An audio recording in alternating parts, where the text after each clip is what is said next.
سورۃ الانعام 20 رکوعات اور 165 آیات پر مشتمل مکی صورت ہے۔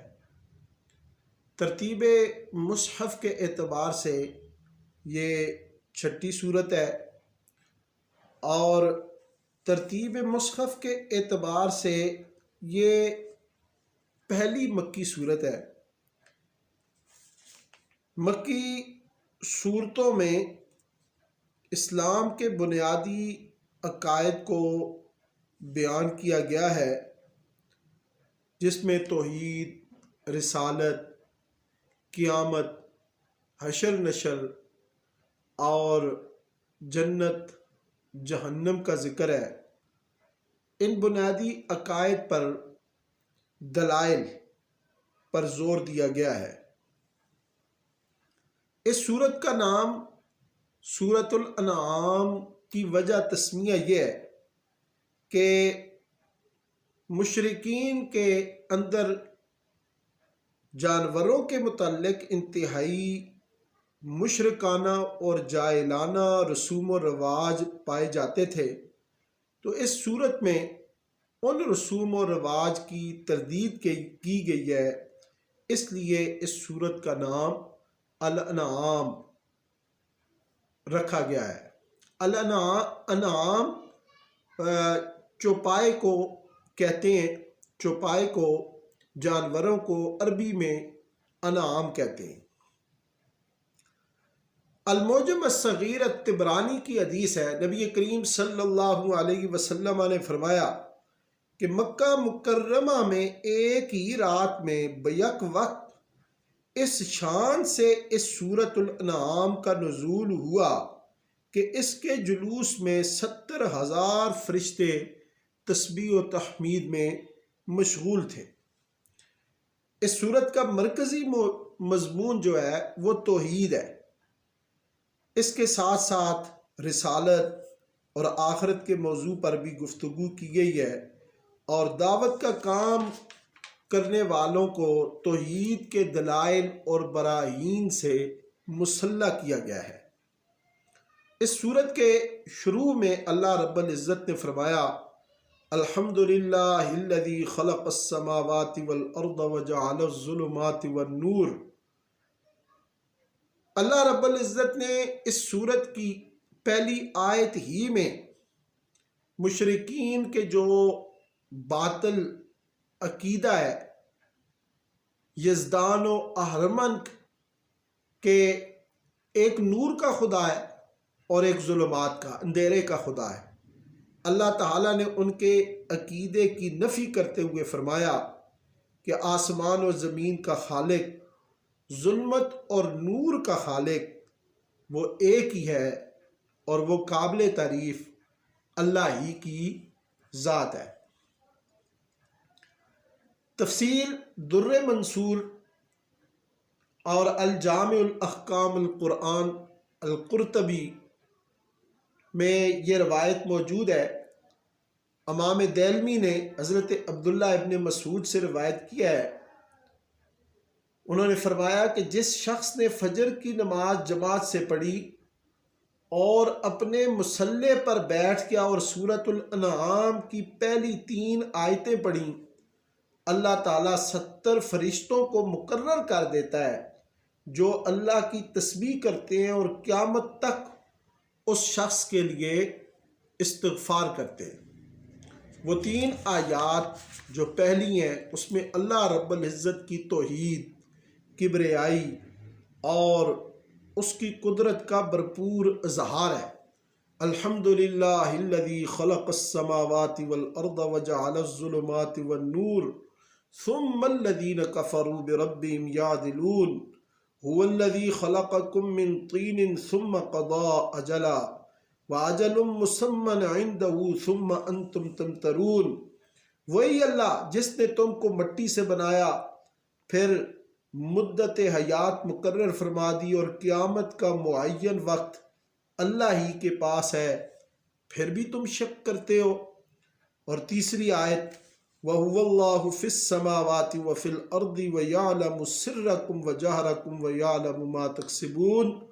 وہ اللہ جو کچھ آسمانوں میں ہے، زمینوں میں ہے، ظاہر ہے یہ چھپا ہوا ہے، وہ سب کچھ جانتا ہے، اور وہ بھی جانتا ہے جو تم کسب کرتے ہو۔ اس میں اللہ رب العزت نے اپنی ذات پر زبردست دلائل دیے جو چھوٹی سی عقل رکھنے والے کے لیے بھی توحید پر زبردست دلائل ہے۔ اللہ رب العزت نے واضح فرمایا کون ہے جو سب کو رزق دیتا ہے، کون ہے کہ جو تمہاری تکلیف کو دور کرتا ہے، وہ تمہیں کھلاتا ہے لیکن خود نہیں کھاتا، تمہارے دکھ دور کرنے والا اور سکھ لانے والا وہ کون ہے؟ وہ اللہ ہی کی ذات ہے۔ اگر وہ تمہیں تکلیف دے تو کوئی اس تکلیف کو دور نہیں کر سکتا۔ وَإِن يَمْسَسْكَ بِخَيْرٍ فَهُوَ عَلَى كُلِّ شَيْءٍ قَدِيرٌ، وہ اگر تمہیں بھلائی دے تو وہ ہر چیز پر قادر ہے۔ مشرکین بہت بڑے ظالم ہیں کیونکہ وہ اللہ پر جھوٹ باندھتے ہیں، اور پھر مشرکین کا رد کیا کہ روز حشر کو جھٹلاتے ہیں، اللہ کی ملاقات کا انکار کرتے ہیں۔ قیامت کا دن آئے گا تو انہیں لگ پتہ جائے گا کہ وہ جس اللہ کی ملاقات کا انکار کرتے تھے آج وہ منظر رونما ہے۔ پھر اللہ رب العزت نے دعوت حق کے شیدائی اور ایمان والوں کے لیے سلامتی کی دعا کا ذکر کیا۔ فَقُلْ سَلَامٌ عَلَيْكُمْ كَتَبَ رَبُّكُمْ عَلَى نَفْسِهِ الرَّحْمَةِ۔ اس کے بعد اللہ رب العزت کے علم کی وسعت کا ذکر ہے کہ وہ ذات کہ جو سب کچھ جانتا ہے، وَعِندَهُ مَفَاتِحُ الْغَيْبِ لَا يَعْلَمُهَا إِلَّا هُوَ، کہ عالم الغیب، غیب کے خزانوں کی کنجیاں اسی کے پاس ہیں، وہ خشکی اور تری میں جو کچھ ہوتا ہے اسے جانتا ہے۔ کسی درخت کا کوئی پتا نہیں گرتا مگر اس کے علم میں ہے۔ وَمَا تَسْقُطُ مِن وَرَقَةٍ إِلَّا يَعْلَمُهَا إِلَّا هُوَ لَا يَعْلَمُهَا إِلَّا هُوَ۔ اور اسی طرح کوئی خشک اور تر شے نہیں ہے جو اس نے کتاب روشن میں لکھی ہوئی نہ ہو۔ وَلَا رَطْبٍ وَلَا يَابِسٍ إِلَّا فِي كِتَابٍ مُبِينٍ۔ اور پھر دین کا مذاق اڑانے والوں سے کوئی تعلق نہ رکھو کہ دین کا مذاق اڑانے والے وہ اس قابل ہے کہ ان کے ساتھ نفرت کی جائے۔ جو لوگ تمہارے دین کا کھیل اور تماشا بناتے ہیں ان کو بالکل الگ تھلگ چھوڑ دیجئے، وہ اللہ کے عذاب کے مستحق ہیں، کہیں ان کے ساتھ بیٹھ کر تم بھی اپنے آپ کو عذاب کا مستحق نہ بنا لیں۔ پھر حضرت ابراہیم خلیل اللہ کی دعوت توحید کا نرالا انداز پیش کیا کہ ستارہ پرست قوم کے ساتھ ان کا مناظرہ کہ ستارے، چاند، سورج ڈوب جانے والے ہیں، اور حضرت ابراہیم خلیل اللہ نے فرمایا کہ میں ڈوبنے والے کو رب نہیں مانتا، وہ محتاج اور کمزور ہے۔ تو پھر آپ نے فرمایا انی وجہت وجہی للذی فطر السماوات والارض حنیفا وما انا من المشرکین۔ اور پھر اللہ رب العزت نے سورۃ الانعام میں 18 انبیاء کا ذکر فرمایا، حضرت ابراہیم، حضرت اسحاق، حضرت یعقوب، حضرت نوح، حضرت داود، حضرت سلیمان، حضرت ایوب، حضرت یوسف، حضرت موسیٰ، حضرت ہارون، حضرت زکریا، حضرت یحییٰ، حضرت عیسیٰ، حضرت الیاس، حضرت اسماعیل، حضرت الیسع، حضرت یونس، حضرت لوط علیہ السلام، یہ سب اللہ کے برگزیدہ نبی اور رسول تھے۔ اس کے بعد اللہ رب العزت نے کفار و مشرکین جنہوں نے اللہ رب العزت کی قدر نہیں کی، انہوں نے یہ کہا کہ اللہ نے کسی بھی انسان کو پیغمبر بنا کر نہیں بھیجا، یہ اللہ تعالیٰ پر انہوں نے بہتان باندھا اور یوں انہوں نے اللہ کی توہین کی، توہین کے مرتکب ہوئے۔ پھر اللہ رب العزت نے اپنی صفات اور اپنے افعال کی معرفت کے لیے کچھ مثالیں پیش کیں۔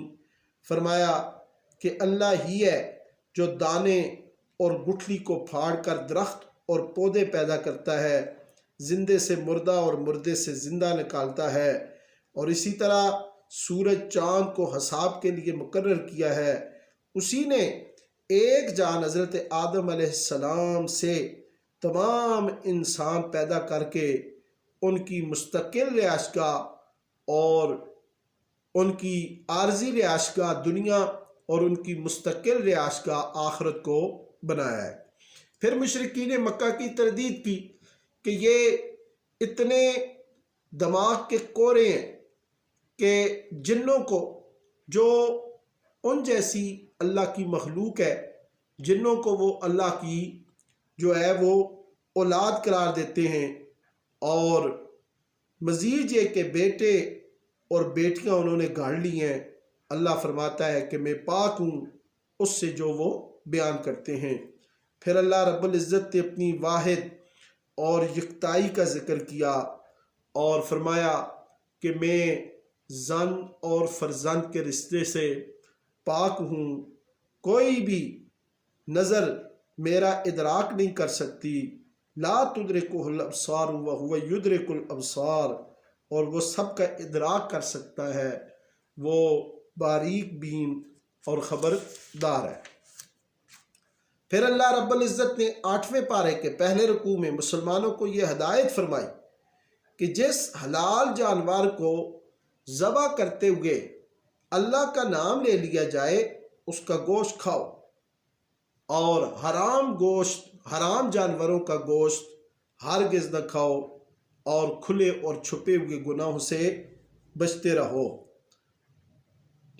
پھر اللہ رب العزت نے اس رکوع میں 8ویں پارے کے دوسرے رکوع میں اس طرف اشارہ دے دیا کہ نبوت من جانب اللہ ہے، اور یہ کفار جب انہیں کوئی نبی علیہ الصلاۃ والسلام آیت سناتے ہیں تو اسے ماننے کی بجائے وہ یہ کہتے ہیں کہ اللہ ہم پر وحی کیوں نہیں اتارتا۔ اللہ بہتر جانتا ہے کہ کس پر وحی اتارنی ہے۔ جسے اللہ ہدایت دینا چاہتا ہے اس کے سینے کو اسلام کے لیے کھول دیتا ہے، اور جس کی گمراہی کا فیصلہ کرے اس کا سینہ تنگ کر دیتا ہے، جیسے کوئی شخص بلندی پر چڑھ رہا ہو۔ پھر مشرکین قریش کو تنبیہ کی اور مشرکانہ رسوم کی اللہ رب العزت نے مذمت فرمائی، اور پھر حلال مویشی جو ہیں ان کے جوڑے جوڑے کا ذکر کر دیا۔ نر اور مادہ کو شمار کر کے عام طور پر 8 قسم کے پالتو جانوروں کا ذکر کیا کہ بھیڑ دمبا، بکری بکرا، گائے بیل، اونٹ اونٹنی یہ حلال ہے۔ ان کے حمل کو حرام قرار دینا یا بعض کو بعض معاملے میں حرام قرار دینا یہ مشرکانہ رسوم ہے، جاہلانہ رسوم ہے۔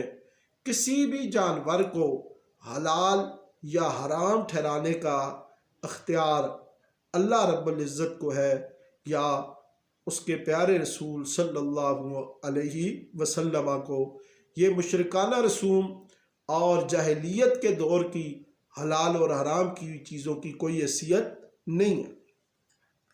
پھر اللہ رب العزت نے حرام اشیاء کی مختصر فہرست بتائی، بیان فرمائی کہ مردار جانور یہ حرام ہے، اور ذبح کرتے وقت حلق سے نکلنے والا خون یہ حرام ہے، اور یہ پلید ہے۔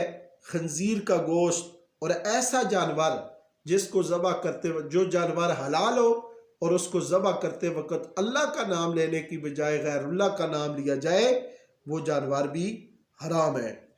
اور پھر اللہ رب العزت نے سورۃ الانعام میں مکارم اخلاق کا ذکر کیا جو کہ تمام انبیاء کرام کا 10 نکاتی ایجنڈا ہے، وہ بیان فرمایا جو حقوق اللہ اور حقوق العباد پر مشتمل ہے۔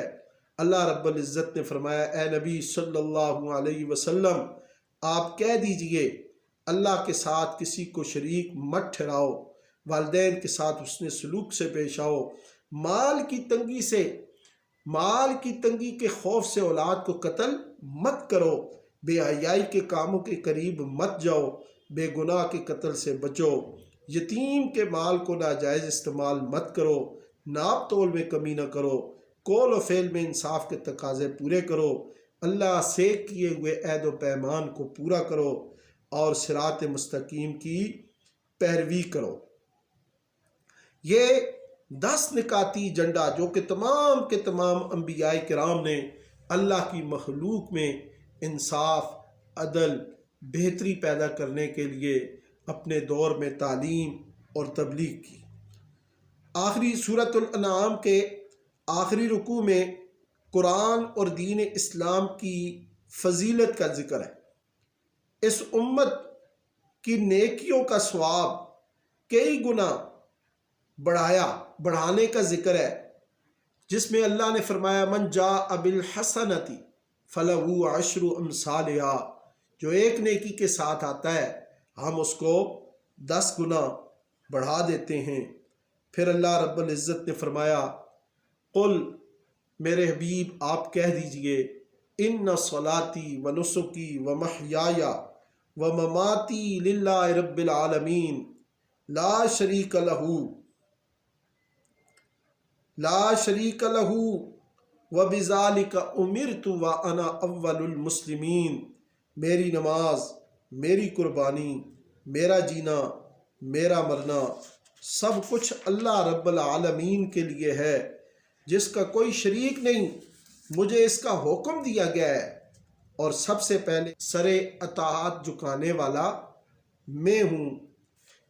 ان آیات کا ترجمہ بار بار پڑھیں، غور کریں تو آپ کا دل یہ پکار اٹھے گا یہی اسلام ہے اور یہی روح توحید ہے۔